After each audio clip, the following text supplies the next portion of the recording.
श्रीमान मैकाले साहब, आप मुझे नहीं जानते। जानेंगे भी कैसे? आपके और मेरे बीच वक्त का फासला बहुत ज्यादा है।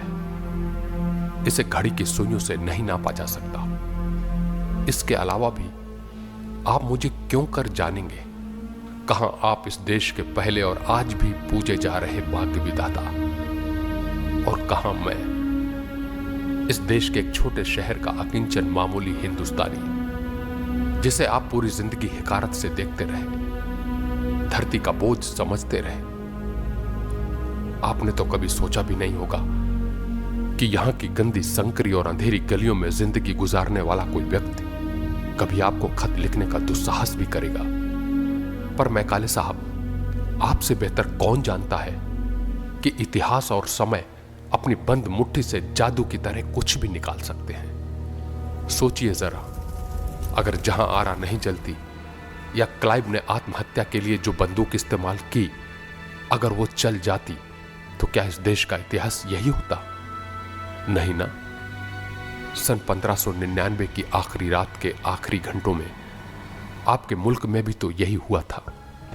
रानी एलिजाबेथ ने इंग्लैंड की एक मामूली कंपनी, ईस्ट इंडिया कंपनी के पूर्वी देशों में व्यापार करने की इजाजत मांगने वाले कागज पर मुहर मारकर इस देश के करोड़ों लोगों की किस्मत और जिंदगी बदल दी थी। उस रात नींद में सोए हुए अकबर ने कब सोचा था कि एक दिन मुगल बादशाह खत्म हो जाएंगे, नवाब, पेशवा, निजाम, राजा खत्म हो जाएंगे, इनके दरबार, शहर, जबाने, तहजीब, दौलत खत्म हो जाएंगी, और यह काम एक बेहद मामूली व्यापारी कंपनी के बेहद मामूली लफंगे कारिंदे करेंगे। किसने सोचा था एक दिन यह कंपनी इस मुल्क की 90% जमीन पर कब्जा कर लेगी? नहीं मैकाले साहब, किसी ने नहीं सोचा था। न अकबर ने, न एलिजाबेथ ने, न सिराजुद्दौला ने, न क्लाइव और वॉरेन हेस्टिंग्स ने सोचा था। ऐसा तो मीर जाफर, जगत सेठ और अमीचंद ने भी नहीं सोचा था। खुद ईस्ट इंडिया कंपनी के डायरेक्टर्स ने भी नहीं सोचा था। पर इतिहास और समय ने अपनी जादुई बंद मुट्ठी खोलकर यह सब सामने हाजिर कर दिया। मैं आपको, इस कंपनी को श्रद्धा से प्रणाम करता हूं मैकाले साहब। यह मत सोचिएगा मैं उपहास या वक्रोक्ति में कह रहा हूं। मैं सचमुच इसकी सफलता और शक्ति से हतप्रभ हूं। इस कंपनी ने 200 साल तक आधी दुनिया में व्यापार करने के साथ उस पर राज भी किया है। इस कंपनी के पास अपनी सेना थी, अपने हथियार थे, अपने किले थे। इसने मुगल और चीन के साम्राज्यों से टक्कर ली थी। उसके पास लाखों कर्मचारी थे जिनकी कब्रें आज भी दुनिया और उनके अपने देशों में बची हैं और न जाने कितनी मिट्टी बनकर गुमनामी में खो चुकी है। इसी कंपनी ने पहली बार शेयर मार्केट शब्द को जन्म दिया। इसने ही पहली बार दुनिया को पूंजी की ताकत सिखाया कि मुनाफे के अलावा व्यापार का दूसरा कोई सच और दूसरा कोई भगवान नहीं होता। इसने बाजार की ताकत के नए सूत्र लिखे, नए नैरेटिव गढ़े। मैकाले साहब, आज अगर कोई लंदन की लेडन हॉल स्ट्रीट जाए तो वहां ईस्ट इंडिया कंपनी का कोई निशान तक नहीं पाएगा। न कोई तख्ती, न दफ्तर, न ही वहां किसी की मूर्ति लगी है जो बताए कि यहां कभी इस कंपनी की भव्य और विशाल इमारत थी। समय ने सब निगल लिया है। पर मैंने आपसे पहले ही कहा है कि समय और इतिहास अपनी बंद मुट्ठी से कभी भी कुछ भी निकाल सकते हैं। मुझे पूरा विश्वास है कि एक दिन ये कंपनी फीनिक्स की तरह अपनी राख से फिर जन्मेगी, अधिक विराट, भव्य और अधिक प्रभुता के साथ। हो सकता है आज की बड़ी कंपनियों में ही कोई इस तथ्य और इस सत्य को समझे कि ईस्ट इंडिया कंपनी ही उसकी महान और धरती को रौंदने वाली, गर्व से इतराती हुई जननी थी और वह उसकी विरासत की उत्तराधिकारी है। तो वो कंपनी अपनी जननी के प्रति श्रद्धा से सर झुकाएगी। हो सकता है आज कोई इतिहासकार ही ईस्ट इंडिया कंपनी के इस वैभव और शक्ति को फिर से रचे और आज की कोई कंपनी फिर से लेडन हॉल स्ट्रीट पर उसी जगह उस 4 मंजिला इमारत का रेप्लिका खड़ा कर दे। वो इमारत दुनिया में कारपोरेट संस्कृति को जन्म देने वाली मां का ऐसा पवित्रतम और महानतम तीर्थ स्थल बन जाए, जहां बिजनेस मैनेजमेंट का हर विद्यार्थी जाकर सबसे पहले प्रणाम करे, सर झुकाए। क्लाइव, वॉरेन हेस्टिंग्स और आपके प्रति आजीवन अक्षुण्ण श्रद्धा से भरा रहे। आने वाली पीढ़ियों को पढ़ाया जाए कि क्लाइव इस देश का असली मुक्तिदाता और भाग्य विधाता था। उसके पहले यह देश बर्बर, अज्ञानी और पिछड़ा हुआ था। क्लाइव ने ही इस आधुनिक भारत को जन्म दिया। आप जैसे क्लाइव भक्त तो उस समय ही ऐसा लिख चुके थे। आज के इतिहासकार नए सिरे से इस सत्य को उद्घोषित करेंगे और आने वाली पीढ़ियां इस पर विश्वास भी करेंगी। मैं काले साहब, हंसिए मत। मैं ये सब निराधार नहीं बोल रहा हूं। अपने देश और दुनिया में बहती हवाओं की चाल देख रहा हूं। इनमें घुली नई गंध महसूस कर रहा हूं। यह सच है मैं काले साहब कि हम हिंदुस्तानी नया स्वर्ग रचने के बजाय अपने पुराने नर्क में रहना ज्यादा पसंद करते हैं, उसी में खुश रहते हैं। हमारे इस पतन में आपकी कंपनी या आपका कोई दोष नहीं था। खोट तो हमारी खमीर में ही था, तभी आप सब इतनी आसानी से ये कर गुजरे। सोचिए जरा तो हैरत होती है। हमारे हिंदुस्तान में जमीन से आने का सिर्फ एक संकरा रास्ता था और हम इसे भी कभी हमलावरों के लिए सैकड़ों सालों तक सिकंदर के बाद यूनानी, शक, हूड़, तैमूर, नादिर शाह, अहमद शाह सब इसी रास्ते से आकर घोड़ों के खुरों से हमें रौंदते रहे। इसके अलावा हमारे 3 और समुद्र थे। वहां का रास्ता मिलते ही यूरोपीय जहाज, किश्तियां टिड्डों की तरह हमारे समुद्र तटों पर उतरने लगे। उन्हें भी कोई रोकने वाला नहीं था। फिर पलासी की लड़ाई ने मुल्क की किस्मत बदल दी। सिराजुद्दौला क्यों न हारता मैं काले साहब। सब तो क्लाइव से मिल गए थे। मीर जाफर और दुर्लभ राय मिल चुके थे। जगत सेठ, अमीचंद, मेहताब राय मिल गए थे। बंगाल का नवाब बनने के लिए मीर जाफर ने तो क्लाइव को सब कुछ सौंप दिया था। सारी ताकत, कानून, अकूत दौलत, आगे भी मुल्क लूटने और व्यापार बढ़ाने की पूरी आजादी दे दी थी। शर्म आती है मैं काले साहब कि कोई नवाब या राजा कैसे इस तरह अपना मुल्क बेचने के सुलहनामे पर दस्तखत कर सकता है। अपनी गरीब मजबूर जनता, अपने किसानों, मजदूरों, कारीगरों को धोखा दे सकता है। क्या थे वे अंग्रेज? एक मामूली कंपनी के मामूली क्लर्क ही ना। पर यहां की हुकूमत अपनी अयाशी और लालच में अंधे बहरों की तरह उनके डमरू पर नाच रही थी। अगर आज दुनिया के नक्शे पर निगाह दौड़ाएं तो समझ में आ जाता है कि वह सब तब कैसे हुआ होगा, कैसे आम लोग बेबस रहे होंगे। आज फिर वैसी ही कंपनियां, वैसे ही क्लर्क मुल्कों को लूट रहे हैं, सरकारों की आड़ में दुनिया पर राज कर रहे हैं। देशों की सरकारें मीर जाफर की ही तरह उनके लाभ के सुलहनामे पर दस्तखत कर रही हैं। अपनी जमीन, अपने खेत, अपने कारखाने, अपनी नदियां, पर्वत, जंगल, अपनी ताकत उन्हें सौंप रही हैं। ये कंपनियां ही कई देशों में सरकारें बना रही हैं, गिरा रही हैं। पूंजी की ये ताकत इनके पास एक दिन में नहीं आई है। 400 साल पहले आपकी कंपनी ने इसी पूंजी से धीरे धीरे दुनिया को मुट्ठी में किया था। पूंजी की ताकत धरती की अब तक की सबसे बड़ी ताकत सिद्ध हुई है। इसके फैलने की रफ्तार किसी भी आंधी तूफान से तेज साबित हुई है। सोचिए मैं काले साहब, इंसान ने 1,60,00,000 साल पहले पेड़ों से उतरकर धरती पर पांव रखे। उसकी इस लंबी यात्रा में सभ्यता का समय सिर्फ पिछले 10,000 वर्ष का है। इसमें भी पूंजी और विज्ञान का समय पिछले 600 साल का है। 1,60,00,000 सालों की यात्रा में महज पिछले 600 सालों में ही इंसानों की संपत्ति और युद्ध की भूख ने प्रकृति, वायुमंडल, नदी, जंगल, पहाड़ सब भकोस लिए। इन सबको कब्जे में लेकर वो अब धरती के संपूर्ण विनाश पर आमादा है। सोचिए जरा, धरती पर इतनी बड़ी हत्यारी प्रजाति कोई दूसरी जन्मी है? मेरे शहर के चारों ओर शाम होते ही कई इंच मोटी धूल, धुएं, कालिक और जहरीली गैसों की परत जम जाती है। पेड़ों का रंग हरा नहीं, कत्थई और काला हो जाता है। परिंदे बेचैनी से देर तक फड़फड़ाते हैं। उनकी चोंच टेढ़ी, आवाज बेसुरी और आंखों में क्रूरता उतर आई है।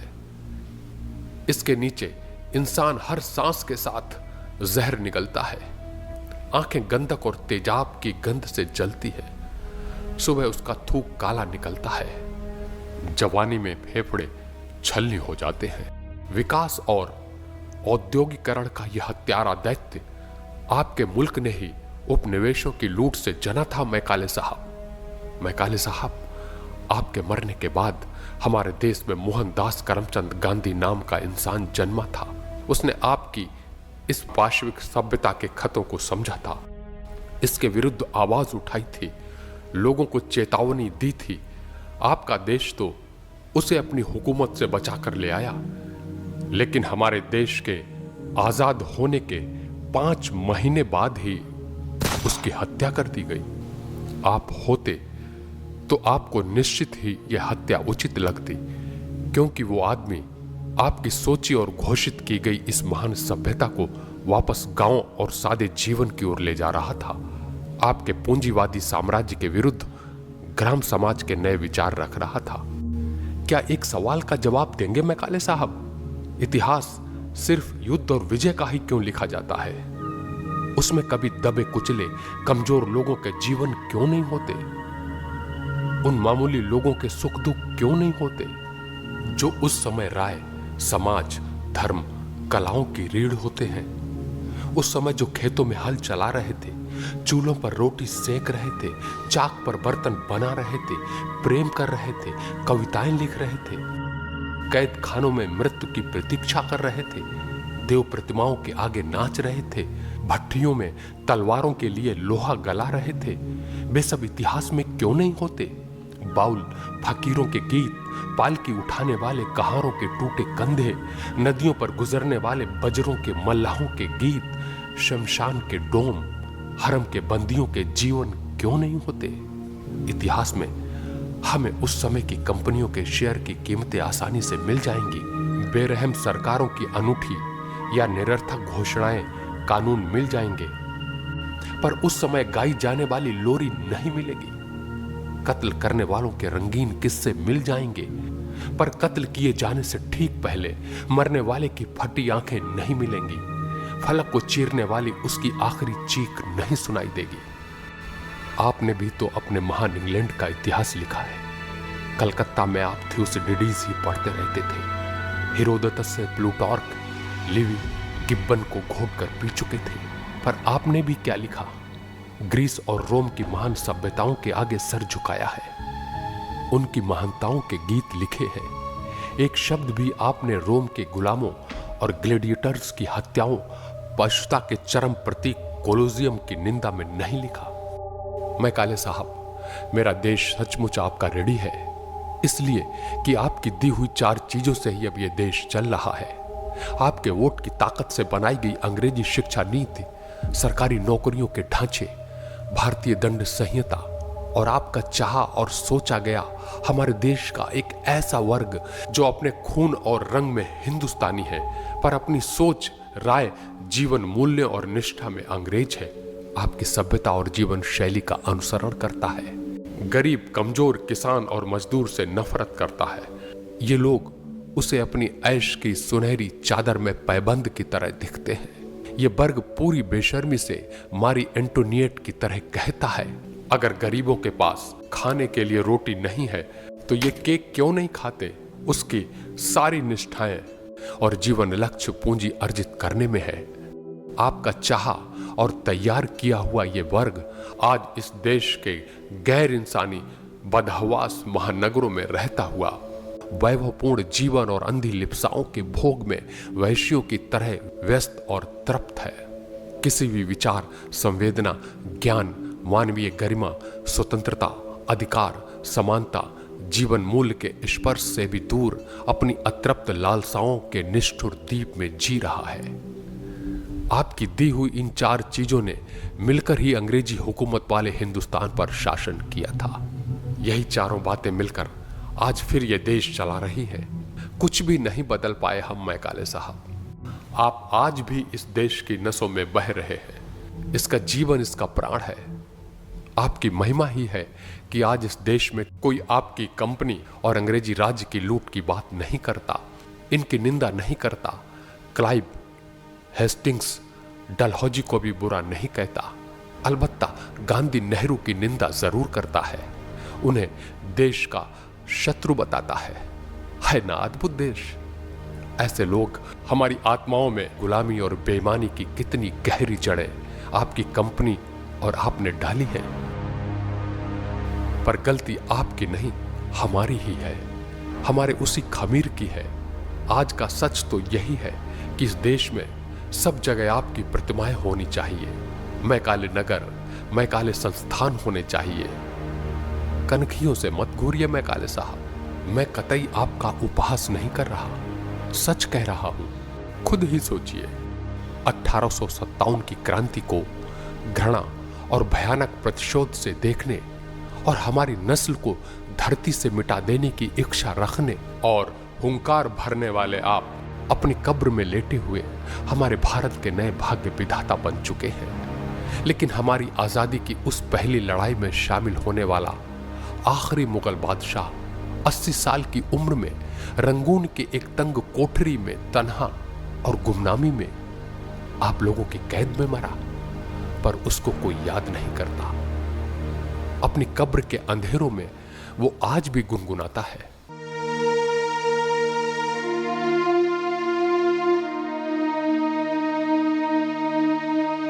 पसे मर्ग मेरे मजार पर जो दिया किसी ने जला दिया, उसे आह दामन बाद ने सर शाम ही से बुझा दिया। मेरी आंख झपकी थी एक पल, मेरे दिल ने चाहा कि उठ के चल। दिले बेकरार ने ओ मियां वही चुटकी लेके। इसके वंशज इस देश के सबसे बड़े शत्रु बना दिए गए और आप भाग्य विधाता। बहुत लिख दिया।